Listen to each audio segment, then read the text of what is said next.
आप यहाँ अतिथि हैं मगध नरेश, और मैं यहाँ स्वागत करता हूँ। अब आप पर निर्भर करता है कि आप अतिथि की भांति मिलना चाहते हैं या हमारे मिलन के इतिहास का 19वां अध्याय रचना चाहते हैं। मगध नरेश, स्वागत है आपका।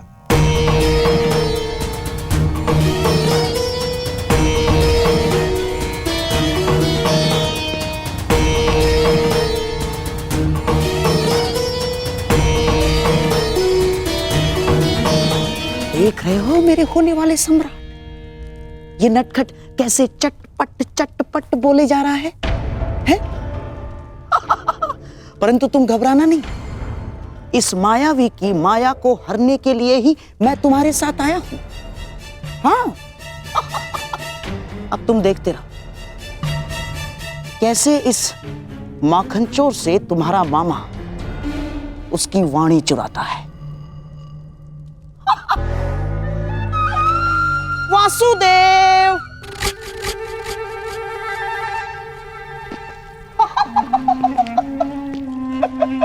अरे गांधार नरेश, कैसे हैं आप? और ये क्या हाल बना लिया आपने अपना? मुझे आज भी स्मरण है, एक समय आप संपूर्ण आर्यव्रत के सबसे सुंदर, सबसे सुशोभित पुरुषों में से एक थे। और अब मुझे अपने नेत्रों पर विश्वास ही नहीं हो रहा। भ्राता दुर्योधन, मित्र कर्ण, यहां आओ, शीघ्र आओ। दुर्योधन, अब तुम ही बताओ, क्या मैं असत्य कह रहा हूं? एक समय था जब मामा श्री कितने आकर्षक दिखा करते थे। कमल समान नयन, हृष्ट पुष्ट शरीर, शीतल वाणी, मधुर मुस्कान। परंतु अब सब बदला सा लग रहा है। कभी कभी लगाई गई किसी अग्नि का ताप मनुष्य के मुख को झुलसा देता है।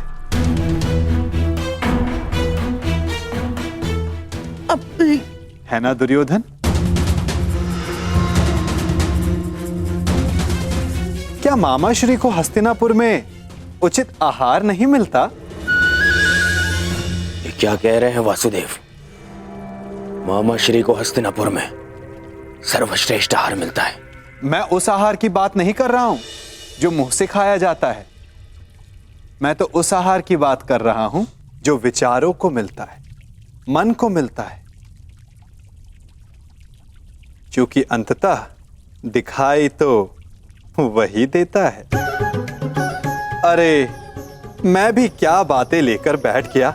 आइए, आप सबका स्वयंवर में स्वागत है। तुम्हारा भी मित्र कर्ण। वासु, प्रणिपात गांधार नरेश, आइए।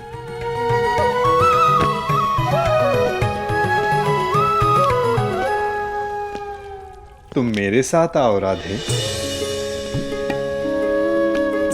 बहुत समय हो गया, सोचा तुमसे पूछ लूं कि सब कुशल मंगल है या नहीं। कितना महान चिंतक शकुनी, परंतु उतना ही लक्ष्यहीन, जैसे एक महान ब्रह्मास्त्र अपना मार्ग भूल गया हो कर्ण। जब तक अग्नि वश में होती मनुष्य को भोजन देती, यदि अग्नि वश से बाहर हो जाए तो मनुष्य का भोज कर लेती है ना कर्ण?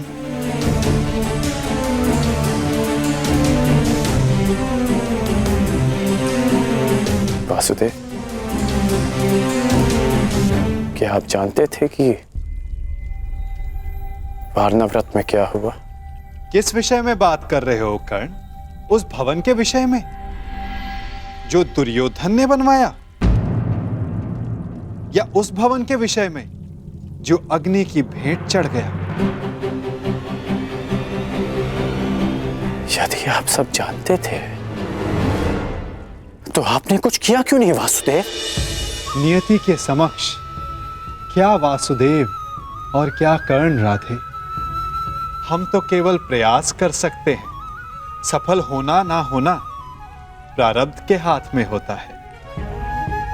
तुमने भी प्रयास किया ना? हाँ, प्रयास किया, परंतु ये शब्द बड़ा संहारक है मित्र। कहीं ऐसा तो नहीं कि तुम फिर से कोई वचन दे बैठे कर्ण? मैं वचन देता हूं, मैं शोन की सौगंध खाता हूं कि मैं अपने मित्र को अकेला नहीं छोड़ूंगा।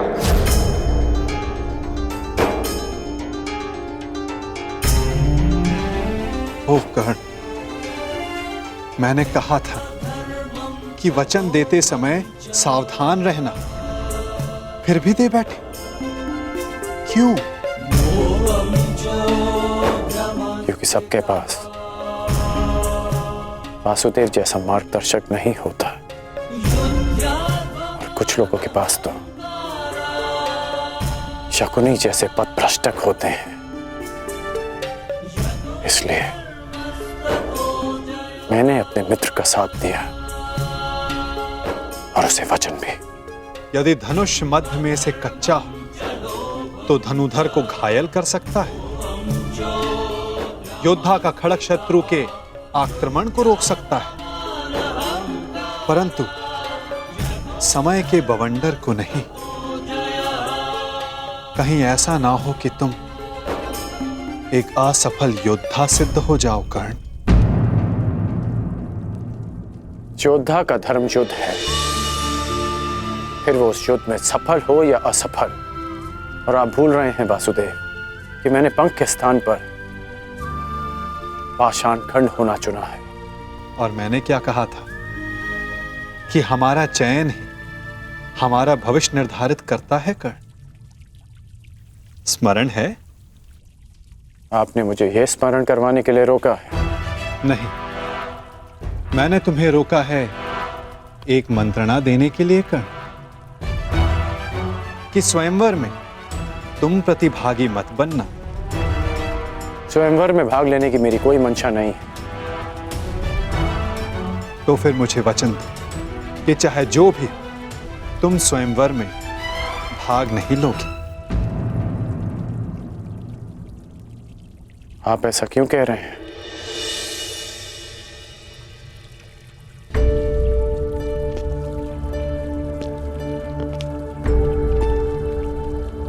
क्या आप नहीं चाहते कि मैं स्वयंवर में भाग लूं?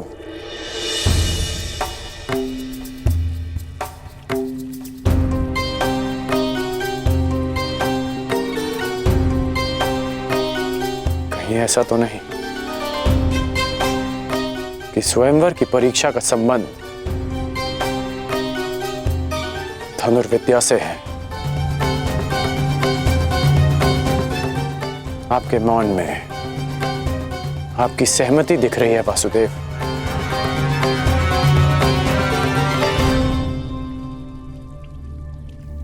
मैंने तुमसे एक वचन मांगा है राधे। आप ही ने मुझे सिखाया है कि बिना सोचे समझे किसी को वचन नहीं देना चाहिए। मैं स्वयंवर में भाग नहीं लूंगा, परंतु तब तक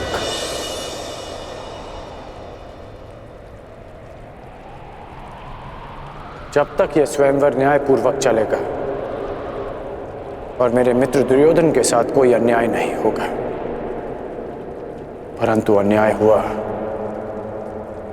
तो ना मैं अपने धनुष को रोक पाऊंगा और ना ही मेरे बाण मौन रहेंगे।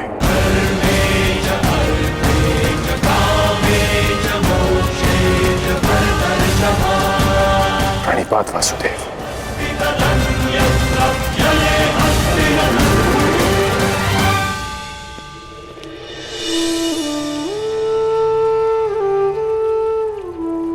कदाचित तुमने ये विचार दुर्योधन को वचन देने से पूर्व किया होता तो भविष्य कुछ और होता मित्र।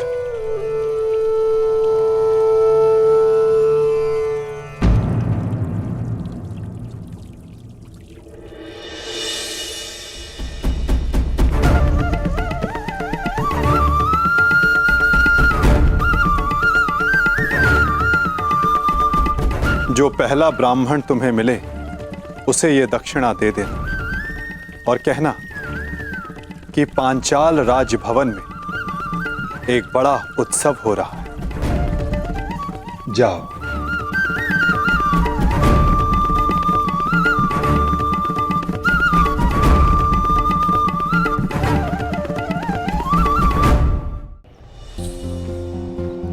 कहां से ढूंढूं ब्राह्मण?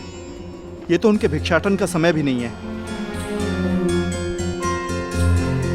वो रहे ब्राह्मण।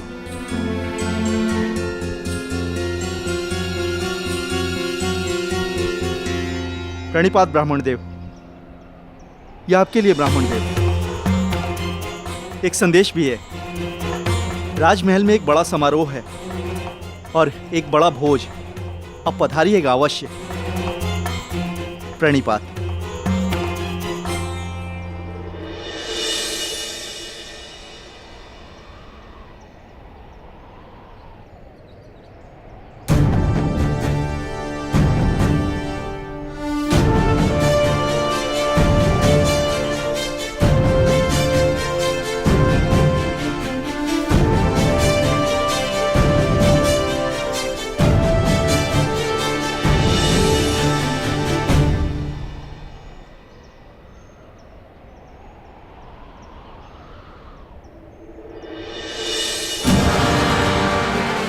स्वर्ण मुद्रा हमारी आवश्यकता के अनुसार भिक्षा मिल गई अर्जुन। चलो अब घर चलें। परंतु भ्राताश्री, मुझे लगता है कि हमें राजप्रसाद चलना चाहिए। कदाचित कई माह तक की हमारी आवश्यकता पूर्ण हो जाए।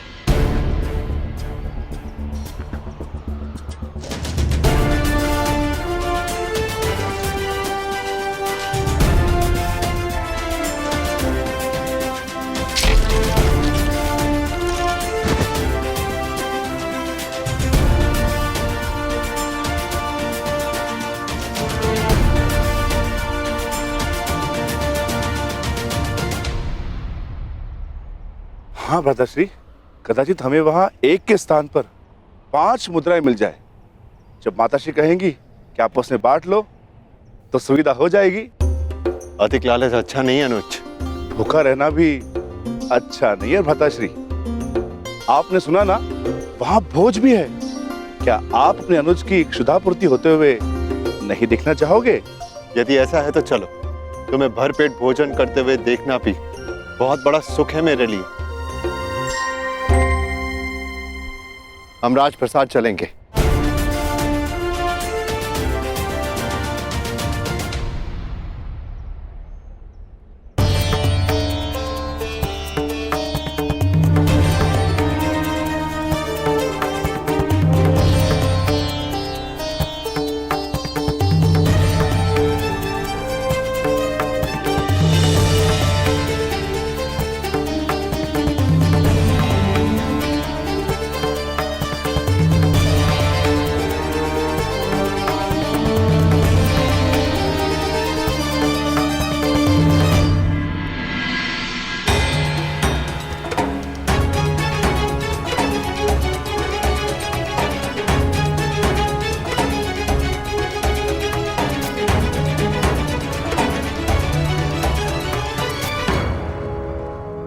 आमंत्रित अतिथियों का पांचाल में हार्दिक स्वागत। आप सभी यहां मेरी पुत्री याज्ञसेनी के स्वयंवर में भाग लेने के लिए पधारे। इसलिए मेरा भी यह कर्तव्य बनता है कि मैं स्वयंवर से आपका परिचय करवा दूं। मंडप के मध्य में वो जो स्थान आप देख रहे हैं, जो इस क्षण यव्यानिका से ढका हुआ है, वही वो परीक्षण है जिसमें सफल होने वाला प्रत्याशी मेरी पुत्री से विवाह कर सके। परंतु निश्चित रूप से यह परीक्षण सरल नहीं होगा।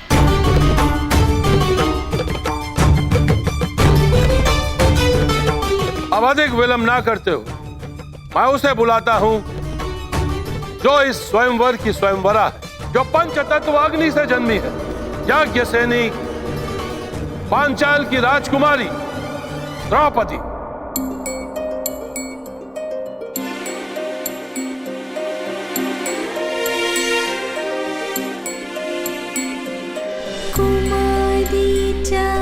पाञ्चाली वेदी मध्यात् समुत्थिता सुभागा दर्शनीयाङ्गी स्वसीताय तलोचना।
अब मैं वासुदेव कृष्ण से यह आग्रह करूंगा कि वो स्वयंवर में होने वाले अद्वितीय परीक्षण का परिचय प्रत्याशियों से करवाएं। आगंतुकों को वासुदेव कृष्ण का प्रणाम। आज होने वाला परीक्षण प्रत्येक योद्धा को स्वयं उसके बल, बुद्धि और कौशल से परिचय करवाएगा। इस परीक्षा में खरा उतरने के लिए प्रतिभागी में विलक्षण गुणों का होना आवश्यक है। उसमें वो बल होना चाहिए जिसे मापा ना जा सके, वो दृष्टि होनी चाहिए जो अदृष्ट के परे देख सके, वो एकाग्रता होनी चाहिए जो किसी में ना हो, और लक्ष्य को बिना देखे भेद सकने का सामर्थ्य भी।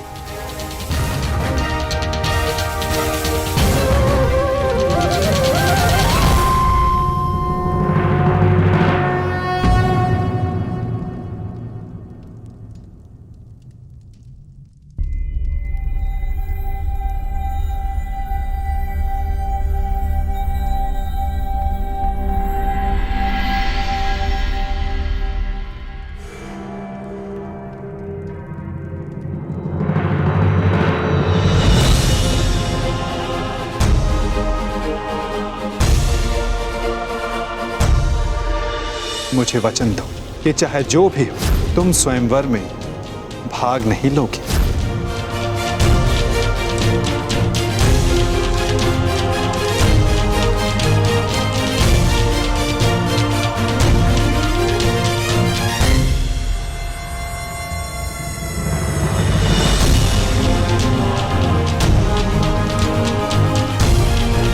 केवल इस धनुष की सुंदरता को देखकर आकर्षित मत होइए मित्रों, चूंकि धनुष है तो लक्ष्य अवश्य होगा।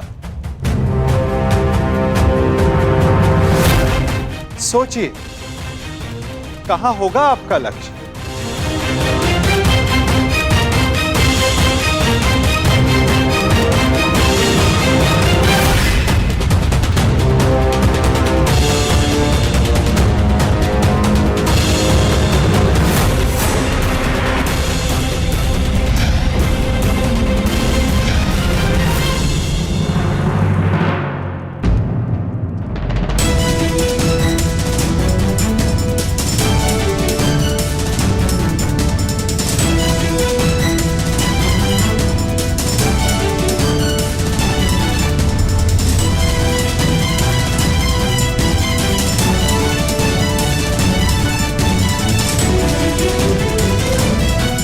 इस आकाश यंत्र में स्थित मीन की आंख आप सबका लक्ष्य है मित्रों।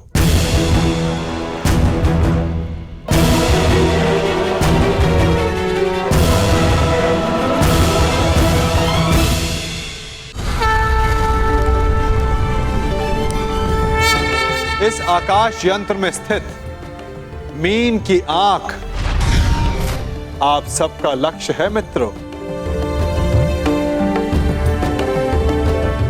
संसार के सर्वाधिक शूरवीर और बलशाली यहां उपस्थित हैं, परंतु प्रश्न यह है कि आप में से इस जल प्रतिबिंब को देखकर मीन की आंख का लक्ष्य कौन भेद सकेगा?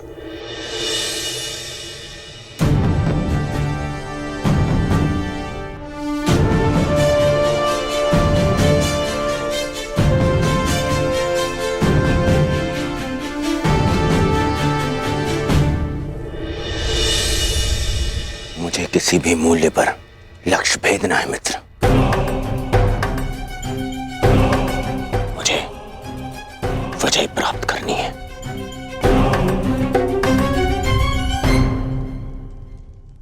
अब मैं क्रम से वीरों का नाम पुकार कर उन्हें परीक्षण के लिए आमंत्रित करूंगा। सर्वप्रथम भद्रराज शल्य।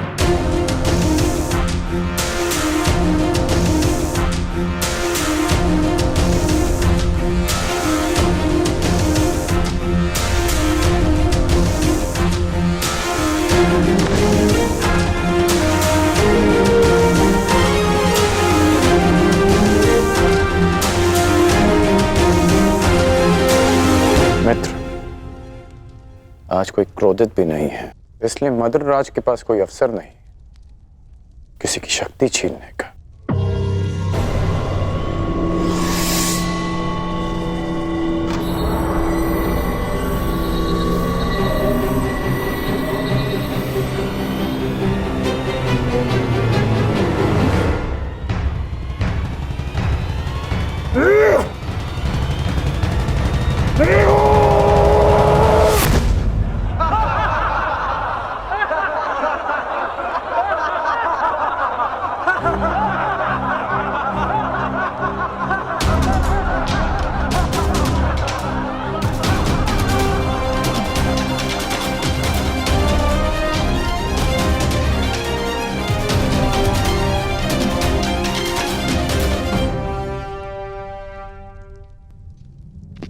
अगले प्रत्याशी काशीराज।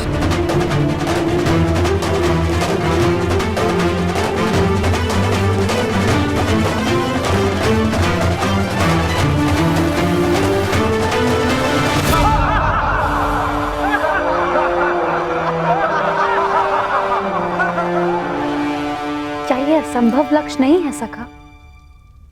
प्रतिबिंब देखकर आकाश यंत्र में घूमती मीन का नेत्र वेदन संसार में भला ये कौन कर सकता है?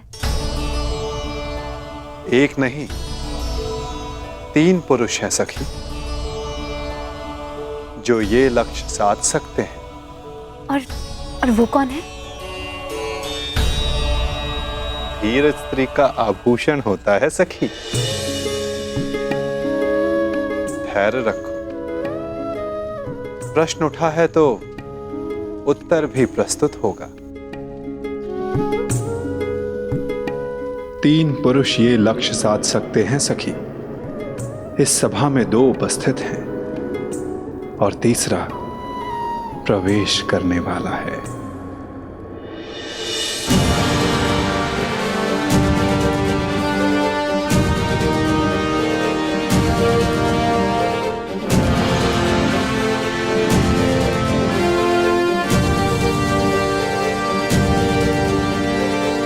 अगले प्रत्याशी भगत नरेश जरासन।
चलिए सखा, कम से कम ये विश्वास तो हुआ कि ये धनुष उठाया जा सकता है। वैसे सखा, क्या अर्जुन भी ये धनुष उठा सकते हैं?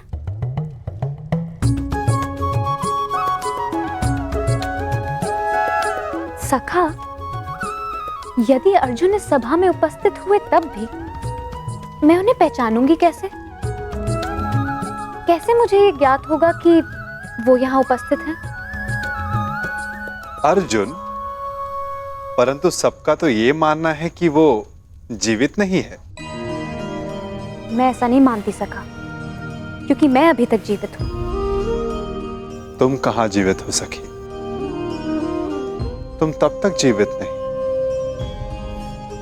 जब तक अर्जुन ना मिल जाए, यही ना?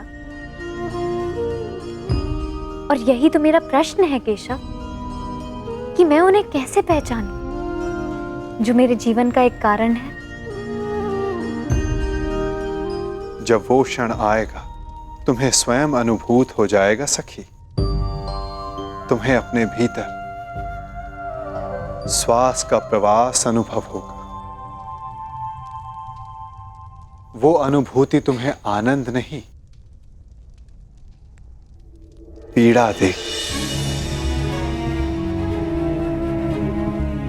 वो पीड़ा जिसकी तुम्हें प्रतीक्षा है, वो पीड़ा जो तुम्हें आनंद से अधिक प्रिय लगे। क्या मुझे सच में ऐसा अनुभव होगा सखा? परंतु कब? कौन जाने, कदाचित अति शीघ्र।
क्या हुआ?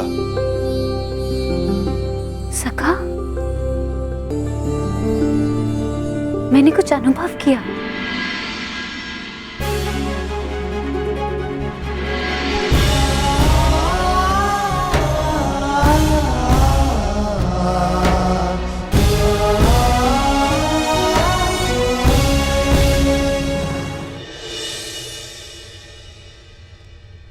यश भ्राता,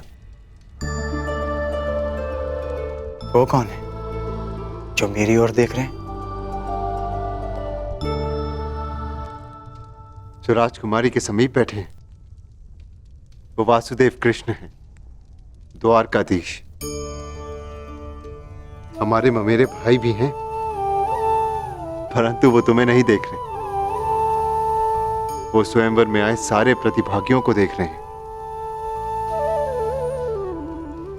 वो कमल नयन वाले हैं, इसीलिए सबको लगता है कि वो उन्हें ही देख रहे हैं, परंतु नहीं।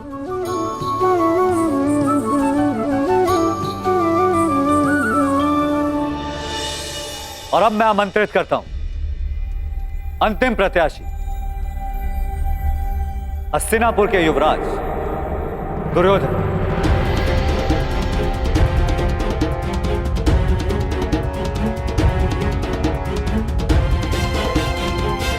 अंतिम?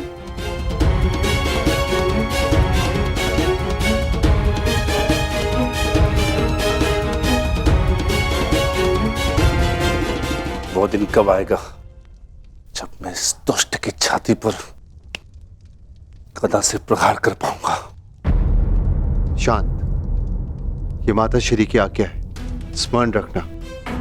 हमें यहाँ पर किसी की दृष्टि में नहीं आना है। हम यहाँ पर स्वयंवर देखने आए हैं और कुछ दक्षिणा लेने, बस।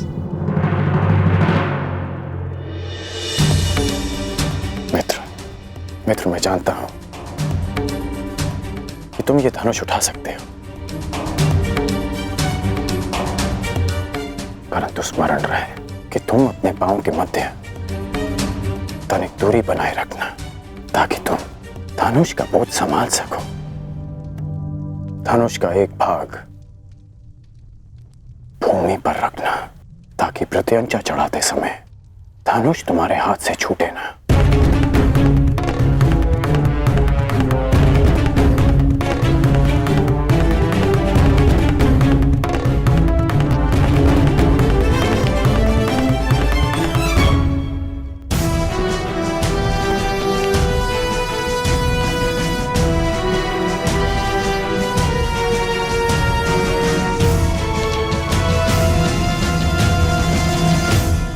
बताइए ना, कौन है वो 3 पुरुष जो ये लक्ष्य साध सकते हैं? पहला मैं स्वयं, दूसरा पांडु पुत्र अर्जुन और तीसरा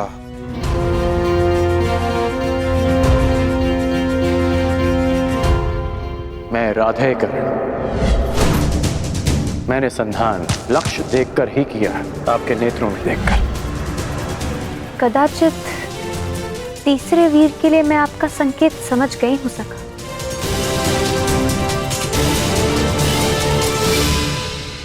परंतु वो इस स्वयंवर में भाग नहीं ले रहा है।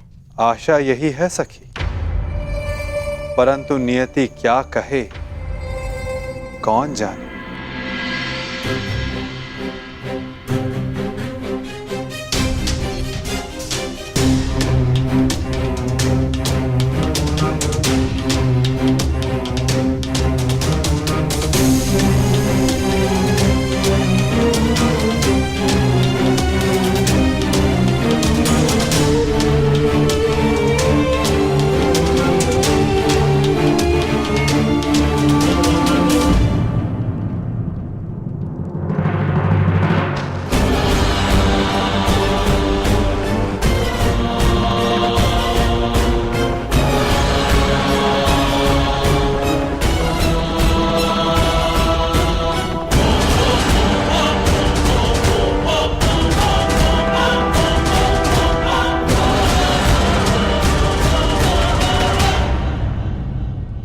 अपने पांव स्थिर रखना मित्र।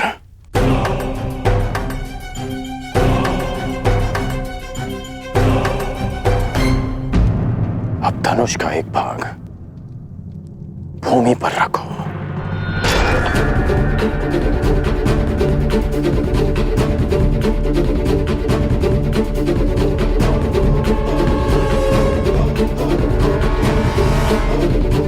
बल लगाकर धनुष को मोड़ो।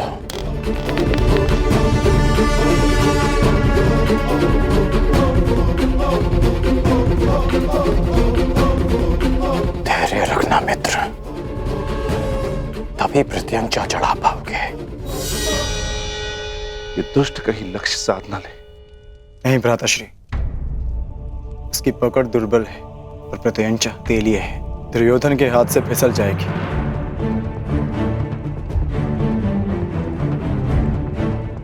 नहीं, एकाग्रता बनाए रखो दुर्योधन। यदि ध्यान भटका तो प्रत्यंचा हाथ से छूट जाएगी।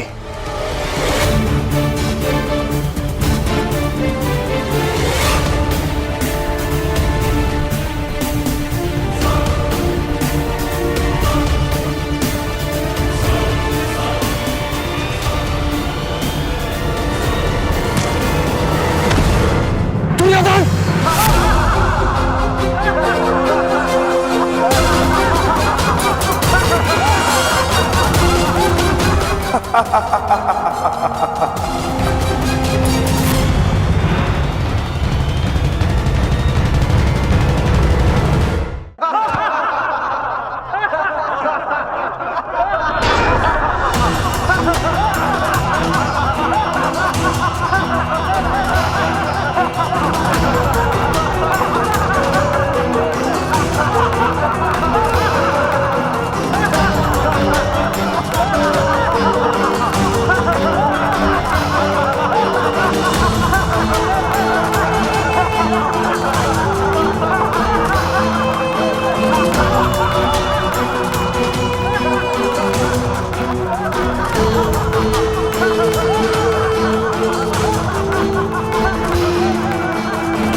क्या यही है संसार के सर्वश्रेष्ठ योद्धा? क्या इसी क्षमता के बल पर मेरी पुत्री का वरण करने आए थे आप लोग? प्रतीत होता है गुरुओं में अब वो क्षमता ही नहीं रही जो अपने शिष्यों को युद्ध कौशल सिखा सके।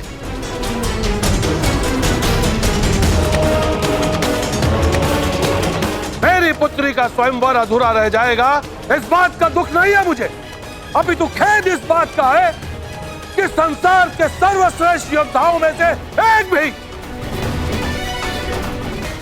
भी योद्धा ऐसा नहीं है जो इस परीक्षण में सफल हो सके। महाबली मानकर आप लोग अपने आप से छल कर रहे हो। चलिए पंचाल राज,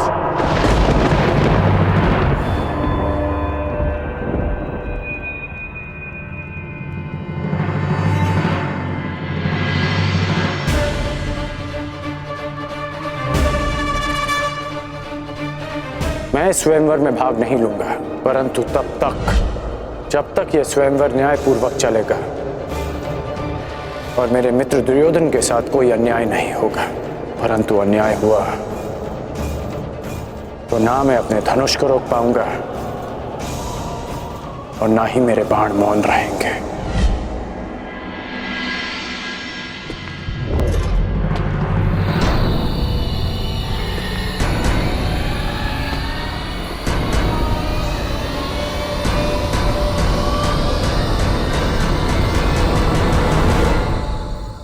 छल तो आपने किया है। यदि आपको अपनी पुत्री के लिए एक धनुर्धारी चाहिए था तो शेष योद्धाओं को यहां बुलाकर अपमानित करने का छल क्यों किया आपने?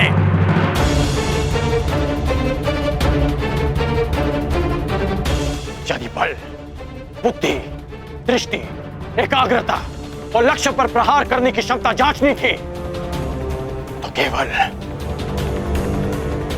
धनुर्विद्या का परीक्षण क्यों? खड़क युद्ध क्यों नहीं?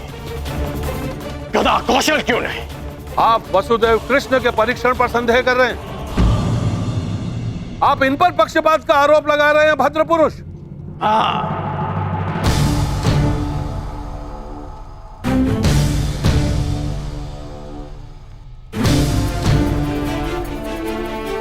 क्योंकि ये पक्षपात है। यदि ये गदा कौशल का परीक्षण होता तो मेरे मित्र युवराज दुर्योधन यहां उपस्थित सभी योद्धाओं को पराजित कर देते, परंतु नहीं, आपने ये परीक्षण एक पक्षीय रखा और उस पर आप महान गुरुओं की शिक्षा दीक्षा का अपमान कर रहे हैं। तो पांचाल राज, आपको आपकी ललकार का उत्तर अवश्य मिलेगा। एक शिष्य अपने गुरु के मान के लिए आपकी ललकार स्वीकार करता है।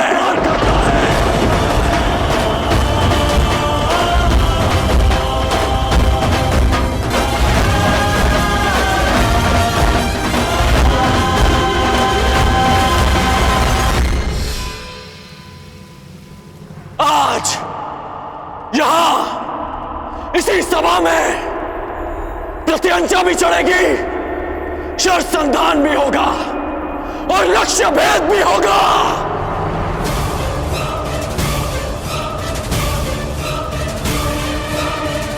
मैं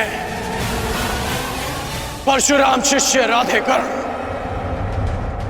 ये लक्ष्य भेद स्वयं करूंगा।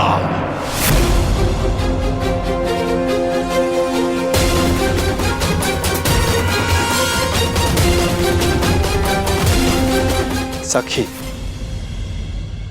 यदि तुम्हें ज्ञात हो कि अर्जुन जीवित है तो क्या करोगी? वो सब जो मेरे जीवन का उद्देश्य पूरा कर सके, जो कि अर्जुन से विवाह के पश्चात ही संभव है। तो फिर देखो सखी,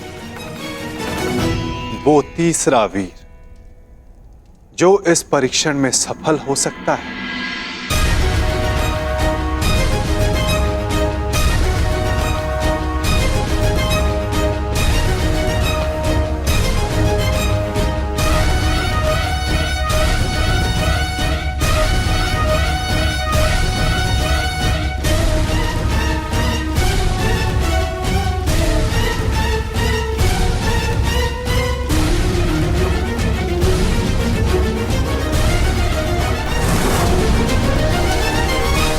यदि कर्ण ने लक्ष्य संधान कर दिया सखी, तो तुम अपने जन्म का प्रयोजन सिद्ध नहीं कर पाओगे।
अद्भुत, अद्भुत कर्ण।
जो मैं कह रहा हूं उसका तात्पर्य समझ रही हो ना सखी?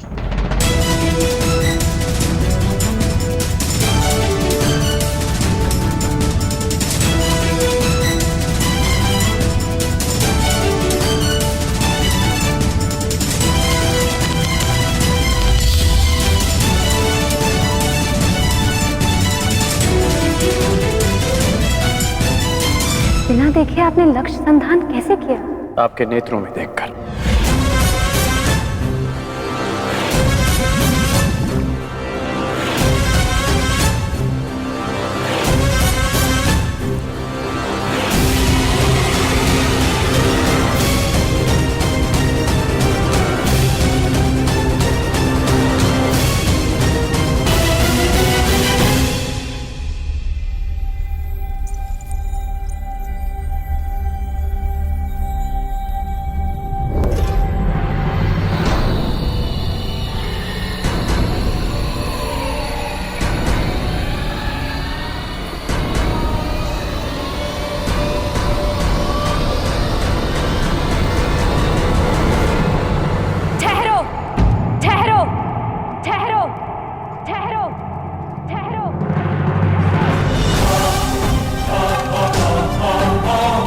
ये शरसंधान नहीं होगा।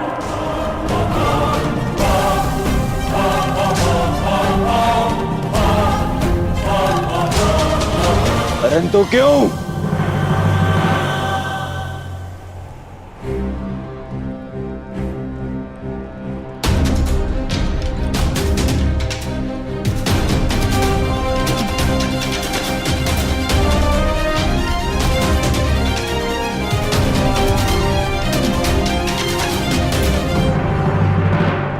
क्योंकि मैं एक सूत पुत्र से विवाह नहीं करूंगी।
मनुष्य का जन्म महत्वपूर्ण नहीं, यदि कुछ महत्वपूर्ण है तो उसके कर्म।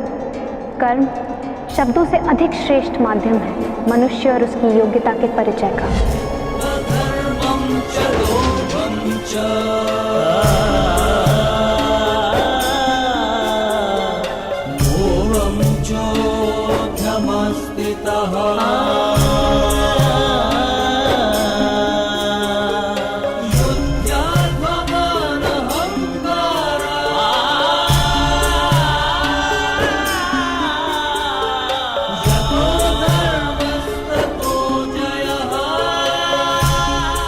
बधाई हो याज्ञसेनी, आज आपने सिद्ध कर दिया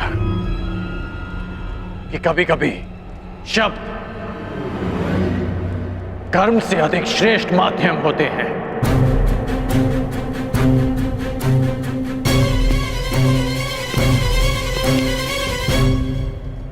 व्यतीत ना होकर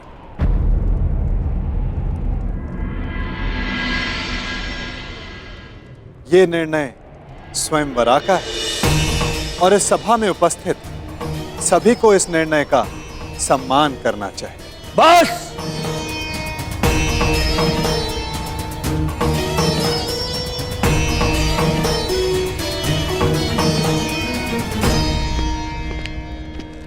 बस पांचाल नरेश, बस! ये कैसा खेल है? आप अपनी पुत्री का विवाह करवाना चाहते भी थे या नहीं?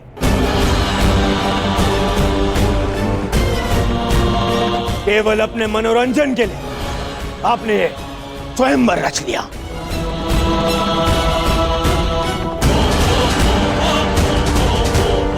आपने आर्यव्रत के बड़े बड़े शूरवीरों को यहां आमंत्रित किया। किसी को ज्ञात भी नहीं था कि परीक्षण में होने क्या वाला है।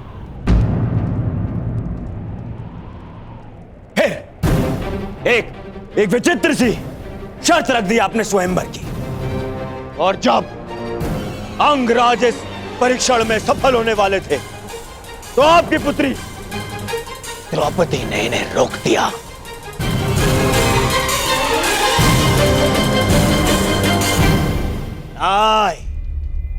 ये स्वयंवर नहीं है, छल है, छल।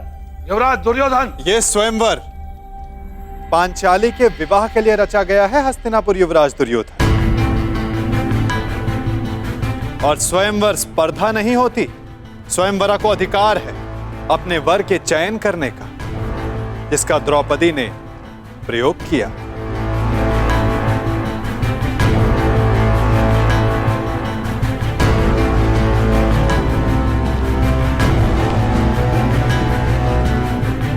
और रही बात छल की राजकुमार दुर्योधन, तो छल किसने किया, कहां किया, कब किया, उस विषय में कदाचित आप इस भरी सभा में बात नहीं करना चाहेंगे, है ना युवराज दुर्योधन?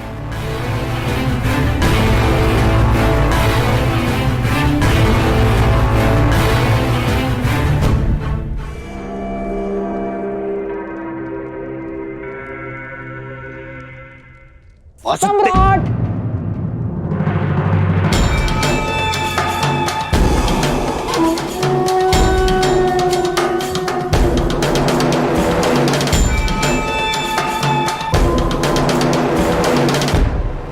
मैं यहां उपस्थित सभी राजवंशियों की ओर से कुमारी द्रौपदी के निर्णय का समर्थन करता हूं।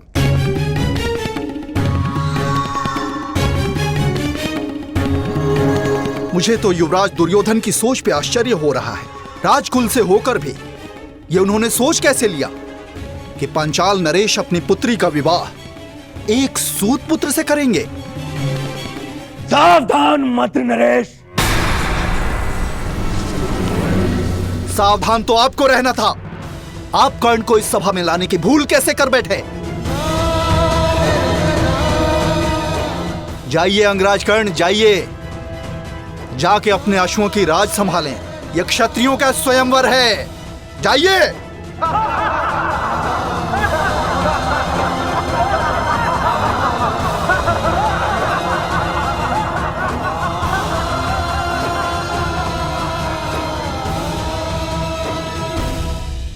हाँ, हाँ, हाँ, मैं एक सूत पुत्र हूं।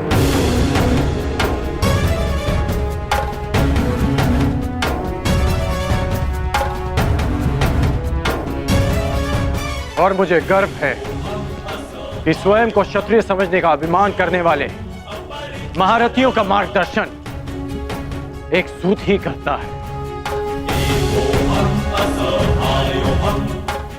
पथ निर्धारित करने वालों को यह नहीं भूलना चाहिए, जो खड्ग और गदा हाथ में लेकर वो वीर होने का दम भरते हैं, उसे कोई क्षत्रिय नहीं, एक लोहार बनाता है।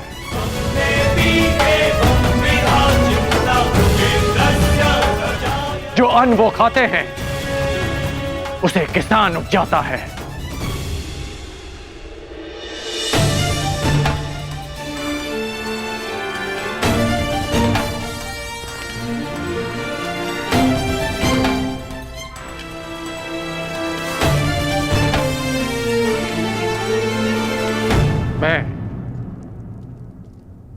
मेरा उपहास उड़ाने वालों से व्यथित नहीं हूं, क्योंकि मैं इनकी सोच वर्षों से जानता हूं।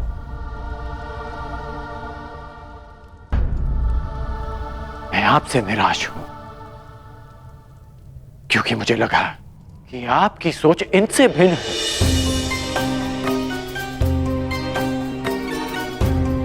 इस अपमान को सहने की क्षमता स्वयं में लाने के लिए मुझे वर्षों लग गए, परंतु आश्चर्य इस बात का है कि एक सूत का अपमान करना, उससे घृणा करना कुछ दिन पहले जन्मी पांचाली इतना शीघ्र सीख गए? कैसे?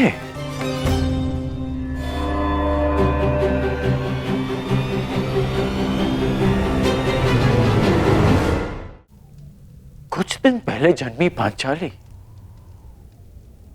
इतना शीघ्र सीख गए? कैसे?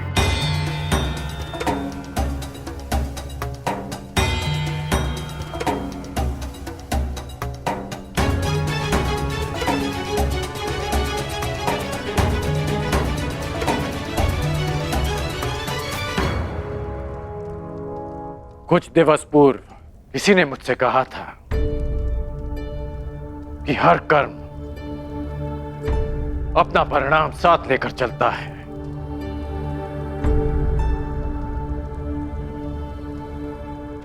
तो सुनिए याज्ञसेनी कि जो आज आपने मेरा अपमान किया, उस अपमान का परिणाम आपको अवश्य मिलेगा।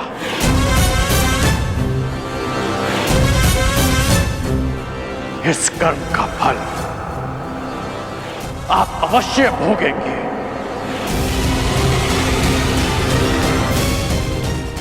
आपके शब्दों के गूंज का नाद जीवन भर आपको सुनाई देता रहेगा। स्मरण रहे।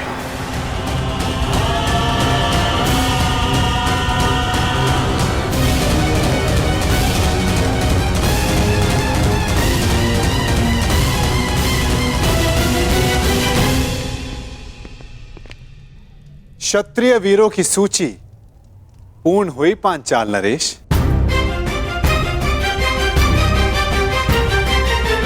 प्रतीत होता है कि अब और कोई नहीं जो इस परीक्षा में सफल हो सके।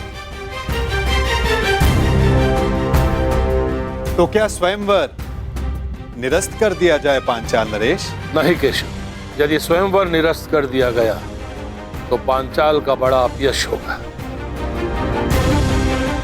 कोई उपाय सोचिए।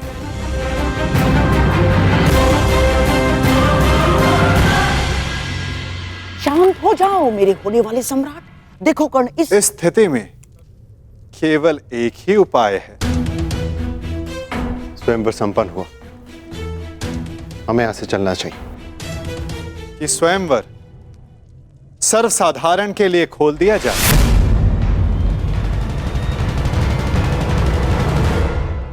किसी को भी लक्ष्य भेद करने का अधिकार और अवसर दिया जाए।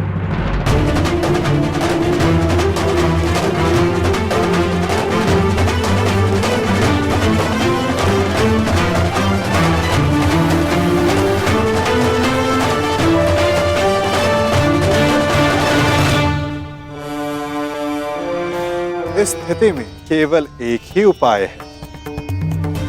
स्वयंवर संपन्न हुआ, हमें यहां से चलना चाहिए। कि स्वयंवर सर्वसाधारण के लिए खोल दिया जाए। किसी को भी लक्ष्य भेद करने का अधिकार और अवसर दिया जाए।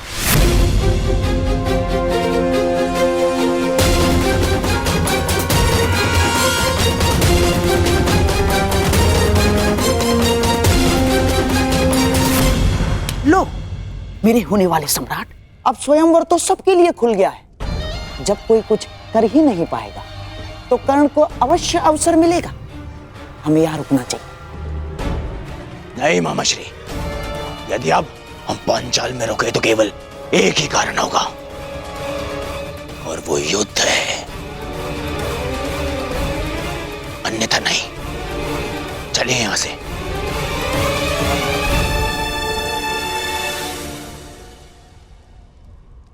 अब तो स्वयंवर सबके लिए खुला है, फिर भी कोई समक्ष नहीं आ रहा। क्या मेरी पुकार योद्धाओं तक नहीं पहुंच पा रही?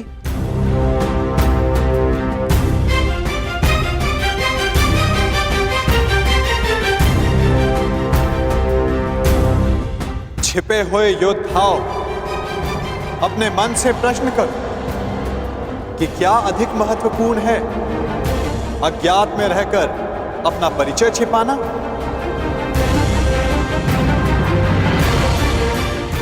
पराक्रम से अपना अधिकार पाना, अपनी श्रेष्ठता सिद्ध करना। क्या कोई योद्धा नहीं जो ये लक्ष्य साध सके? क्या किसी की भुजाओं में बल नहीं? यदि है तो मैं उसका आवाहन करता हूं। अर्जुन, आगे बढ़ो।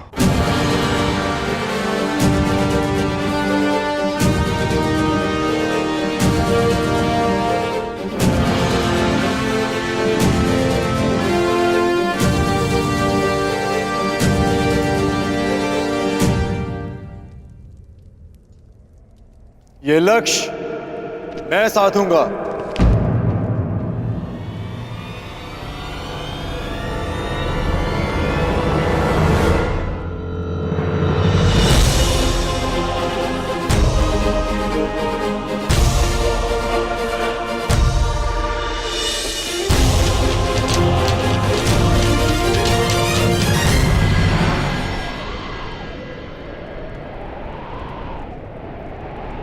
जब वो क्षण आएगा तुम्हें स्वयं अनुभूत हो जाएगा सखी।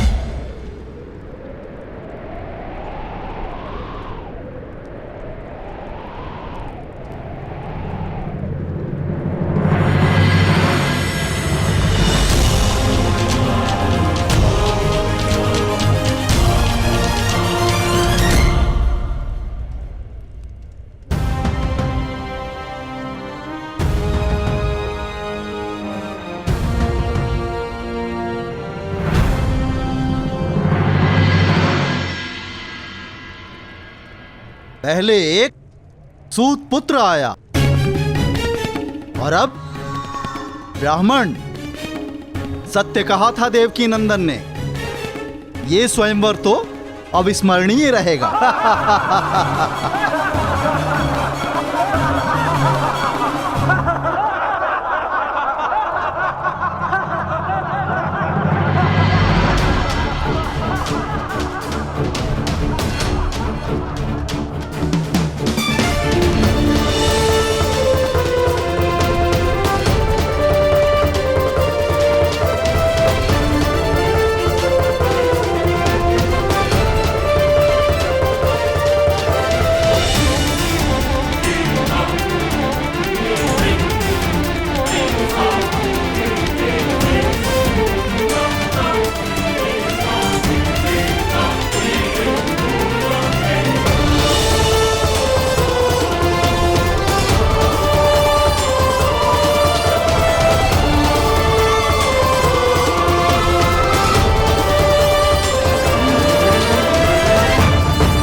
पांचाल नरेश,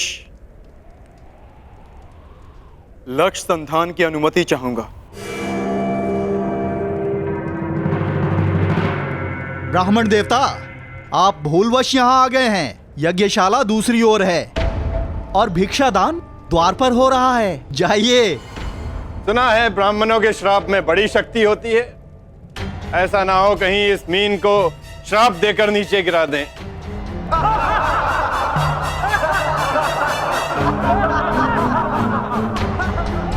ब्राह्मण युवक, क्या तुम विवेक से यह निर्णय ले रहे हो? कदाचित तुम्हारी शिक्षा दीक्षा पालन पोषण इस परीक्षा के अनुरूप नहीं है। यहां उपस्थित सारे योद्धाओं का परिणाम तो तुम देख ही चुके हो।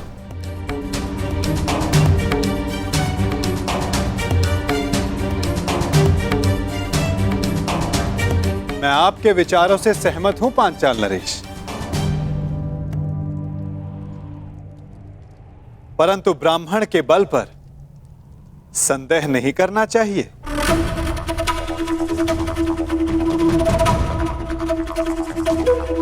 मानसिक दृष्टता शारीरिक बल से अधिक प्रभावी होती है।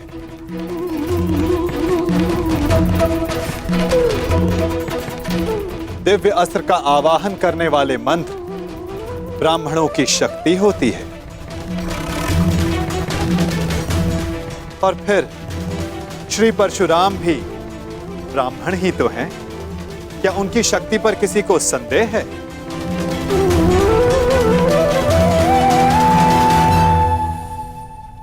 वासुदेव, इस युवक को अनुमति दिलाने के लिए इतना बल क्यों दे रहे हैं?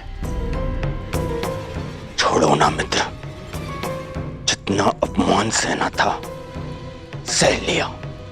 अब यहां रुकने का कोई अर्थ नहीं। चलो यहां से। रुको, मैं ये देखना चाहता हूं कि यहां क्या होने जा रहा है। और जैसा कि मैंने पहले भी कहा पांचाल नरेश, ये स्वयंवर है। अंतिम निर्णय द्रौपदी का होगा।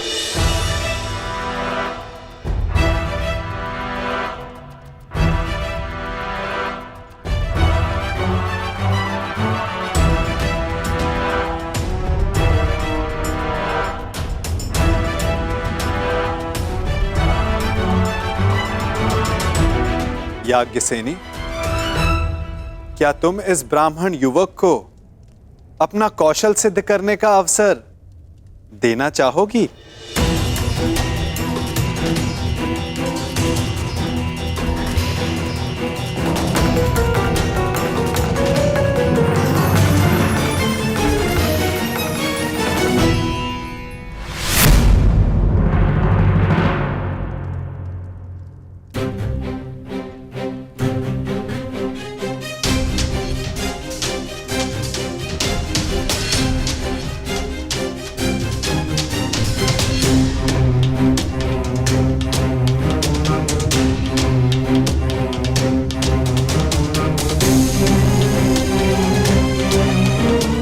ब्राह्मण युवक, तुम्हें अनुमति है।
घोर आश्चर्य, ये कैसे संभव?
देखिए, ये लक्ष्य भेद कर पाएगा।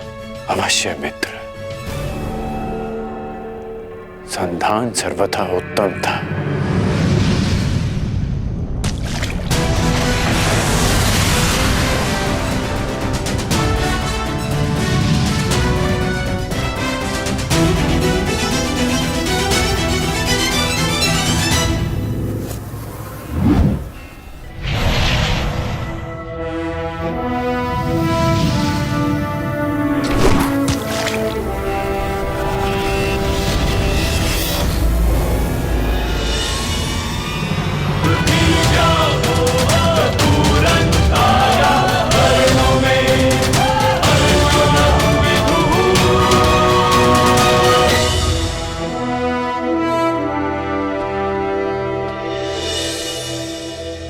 अब अपने वर का चयन तुम्हारे हाथों में है सखी। क्या तुम इस युवक का चयन करोगी?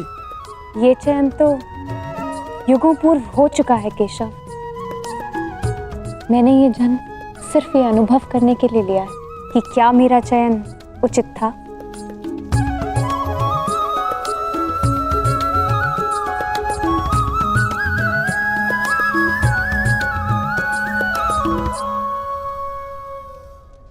एक साधारण ब्राह्मण ने लक्ष्य भेद कर कैसे लिया? जो तुम्हारे सामने खड़ा है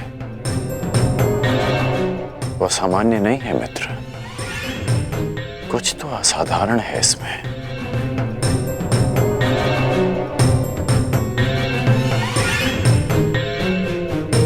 जो मैं अनुभव कर रहा हूं वो असंभव से भी परे है।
यदि अग्नि कुंड को ढक दिया जाए तब भी उसका ताप बाहर तक अनुभव होता है ब्राह्मण युवक। तुम्हारे भीतर की योद्धा की अग्नि को ब्राह्मण वेश रोक ना सका। और अग्नि तो पुनीता होती है। जब तक तुम्हारे जीवन का उद्देश्य पूर्ण ना हो जाए तुम्हें भस्म कैसे कर सकती है?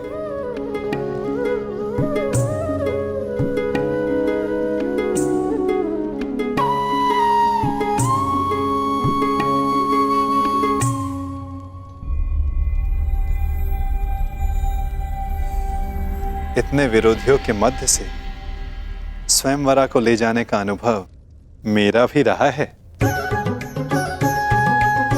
उस अनुभव के आधार पर तुम्हारे लिए एक सुझाव है। यहां से शीघ्र चले जाओ।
क्या सोच रहे हो मित्रों?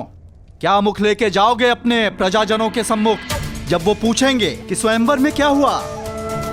तो ये गाथा बताओगे कि हम महाबली एक धनुष तक ना उठा सके और हमारी नाक के नीचे से भिक्षा पे जीवन व्यतीत करने वाला एक ब्राह्मण पांचाली को लेके चला गया।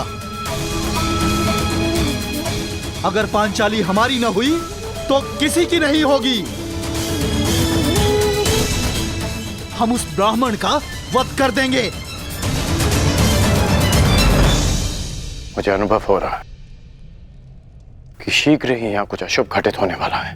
अशुभ तो घटित हो चुका है मित्र। एक साधारण ब्राह्मण हम क्षत्रियों के माथे पे कलंक लगा गया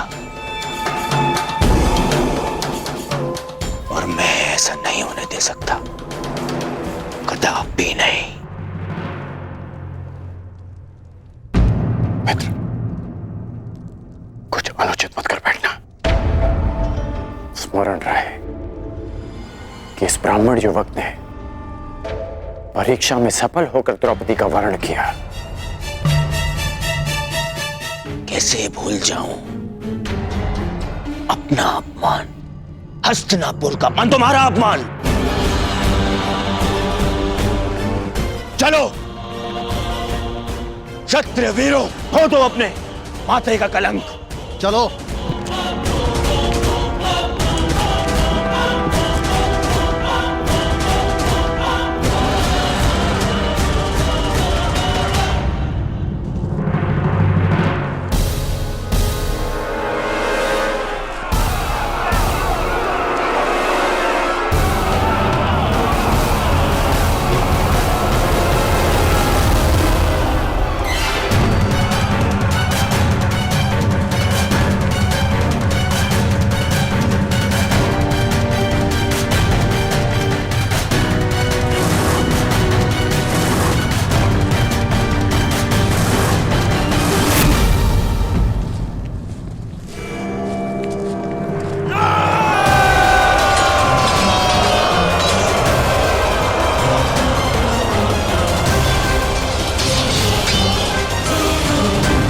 भ्राताश्री, पांचाली को यहाँ से सुरक्षित ले जाइए।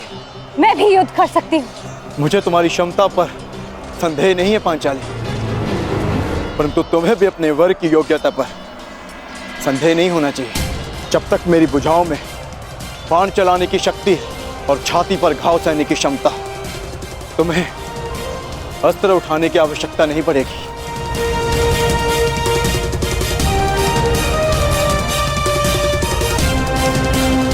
अंगराज, नियति सबको दूसरा अवसर नहीं देती, परंतु तुम्हें दूसरा अवसर मिला है। चयन करने में भूल मत कर बैठना।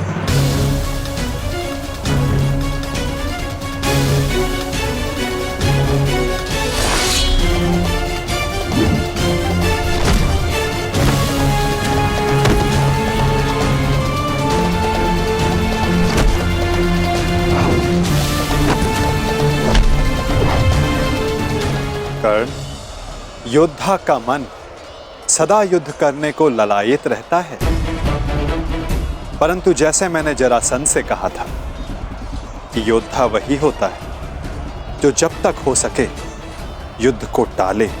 आपने एक और बात कही थी वासुदेव कि हम सब नियति से बंधे हैं, तो युद्ध होना है तो होगा। हाँ, कारण अवश्य भिन्न हो सकते हैं, कभी तारण तो कभी शंका का निवारण।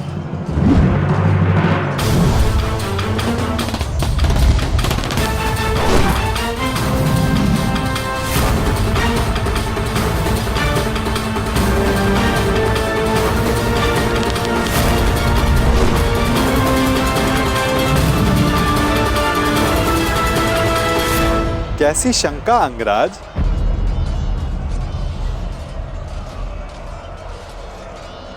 आप तो मेरा मन पढ़ सकते हैं ना वासुदेव, तो बताइए कि जो मेरे मन में चल रहा है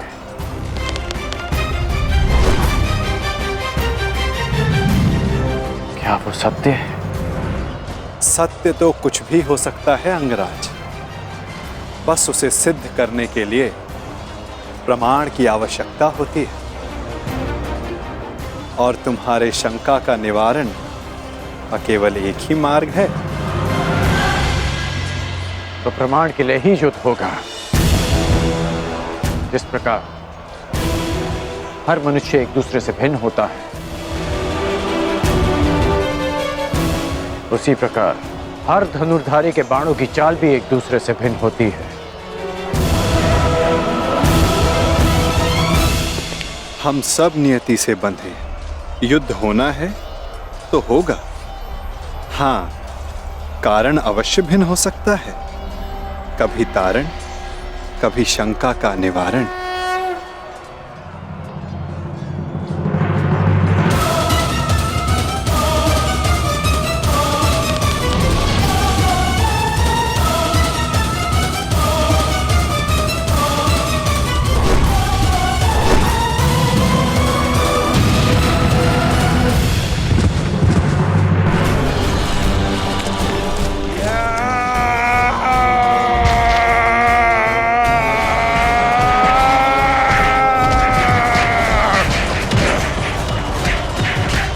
रुको ब्राह्मण पुत्र,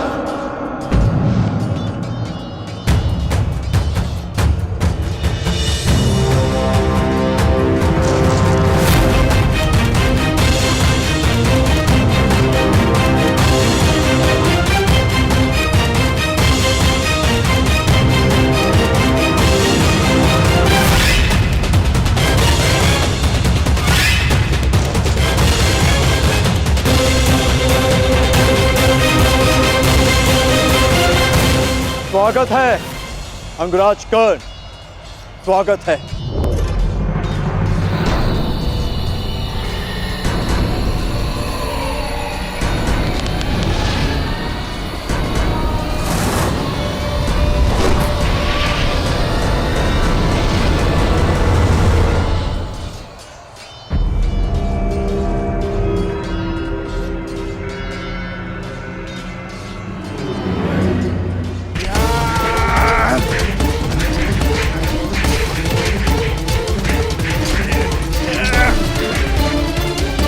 भूखे हो, बड़े भूखे हो ब्राह्मण। अब ये वृक्ष उखाड़ रहे। अरे हाँ, तुम्हें देखकर मुझे एक मूर्ख का स्मरण होता है, वो भी भोजन के लिए सदैव व्याकुल रहता था। अरे महाकाय ब्राह्मण, बालकों पर क्यों प्रहार कर रहे? आओ, मुझ पर प्रहार कर, आओ। इसी अवसर की मैं कब से प्रतीक्षा कर रहा था।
अद्भुत।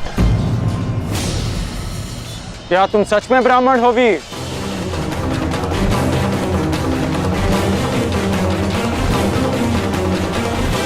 क्या तुम सच में ब्राह्मण हो वीर? सोच लो, कभी कभी असत्य वचन का बहुत भारी मूल्य चुकाना पड़ सकता है। अंगराज, युद्ध में वाणी से नहीं, धनुष से काम लो, अन्यथा यही तुम्हारे अंतिम शब्द सिद्ध होंगे।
केवल एक ही योद्धा है जो इतना चपल है,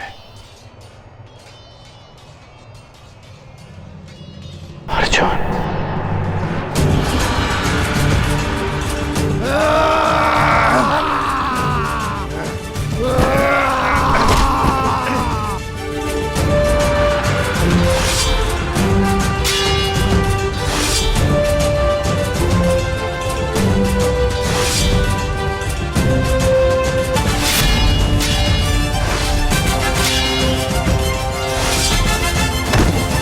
पांडव लाक्षागृह से जीवित बच निकले।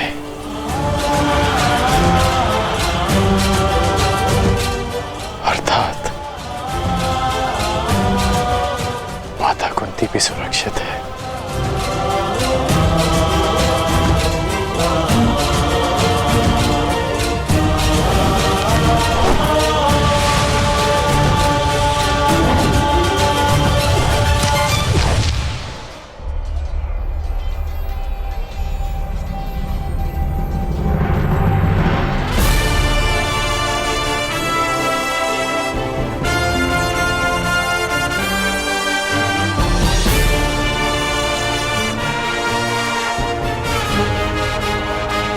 मैं समझ गया हूं कि तुम एक महान योद्धा हो ब्राह्मण, और मैं ये भी जानता हूं कि तुम्हें इस युद्ध की आकांक्षा स्वयंवर में विजय की आकांक्षा से भी कहीं अधिक है। और आकांक्षा मेरी भी यही है कि ऐसे ही एक वीर से अपना अधूरा द्वंद्व पूर्ण करूं। परंतु वो अधूरा द्वंद्व युद्ध भूमि में पूर्ण होगा,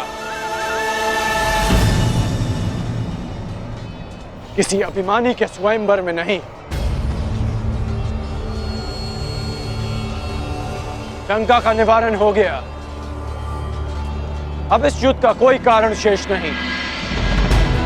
मैं तुम्हारे उज्जवल भविष्य की कामना करते हुए इस युद्ध को यहीं समाप्त करता हूं। जाओ ब्राह्मण पुत्र, तुम्हारी माता तुम्हारी प्रतीक्षा कर रही हूं।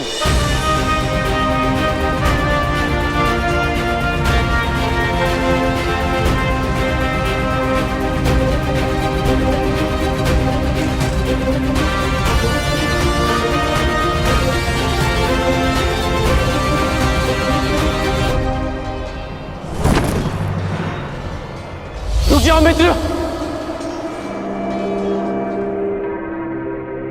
ये युद्ध यहीं समाप्त करो मित्र। विजेता को अपनी स्वयंवर आदर से ले जाने दो मित्र। नहीं मित्र, हम इन्हें मित्रों में वाद परिवाद नहीं होता। ये ब्राह्मण अपने उपहार का अधिकारी है।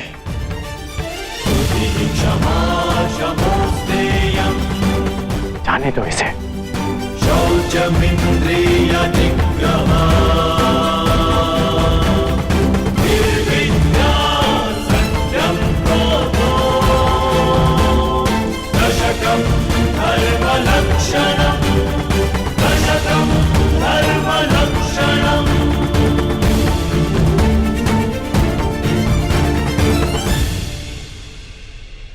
माता कुंती और पांडव जीवित हैं।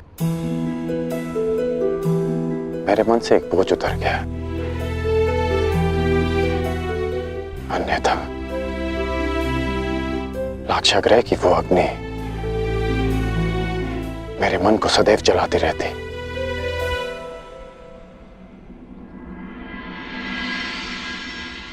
इसलिए आप पांडवों की मृत्यु की सूचना से व्यथित नहीं थे, क्योंकि आपको सब कुछ ज्ञात था। यदि ज्ञात ना भी होता तो भी व्यथित होने का कोई कारण नहीं था। कर्ण, अब तो सत्य स्वीकारिए केशव। अब समझ आया आपका वो कथन कि एक खेल प्रारंभ होने जा रहा है। वो खेल जिसका मैं भी एक पात्र हूं। अब समझ में आया कि आपने मुझे स्वयंवर में भाग ना लेने की मंत्रणा क्यों दी। अब समझ आया कि कर्म की हुंकार भरने वाले कृष्ण उस समय क्यों मौन रहे जब जन्म के कारण भरी सभा में मेरा उपहास उड़ाया गया।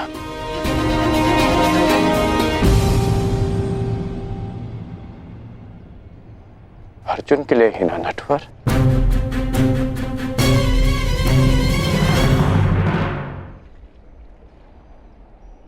क्यों किया आपने ऐसा? केवल अर्जुन को स्वयंवर में जिताने के लिए? इसलिए आपने ऐसी परीक्षा रखी जो अर्जुन के पक्ष में हो, ताकि वो पांचाली का भंग कर सके। अर्जुन के लिए इतना झुकाव क्यों? उसके लिए मेरा अपमान क्यों? इतना बड़ा खेल क्यों? इतना पक्षपात क्यों? क्यों वासुदेव? क्या तुम ये कह रहे हो कि मैं पक्षपाती हूं मित्र? क्यों? क्या आप नहीं हैं? नहीं कर। मैं अर्जुन के उतना ही पक्ष में हूं जितना तुम्हारे पक्ष में। सत्य कहूं तो मैं सबके पक्ष में हूं और किसी के पक्ष में भी नहीं। ये तो कर्ता पर निर्भर करता है कि वो कौन सा पक्ष चुनता है मित्र। आप कुछ भी कहें, परंतु मुझे ज्ञात है कि ये खेल आप ही ने रचा है। ठीक है, यदि तुम ऐसा मानते हो तो क्या ये नहीं जानना चाहोगे कि मैंने ये सब कैसे किया? नहीं, मैं केवल ये जानना चाहूंगा कि आपने ये क्यों किया। प्रश्न बड़ा विकट है कर्ण। यदि विस्तार से इसका उत्तर दिया तो सुनने में तुम्हारा जीवन छोटा पड़ जाएगा, परंतु तुम्हारे शंका के निवारण के लिए मैं ऐसे संक्षिप्त में बताता हूं।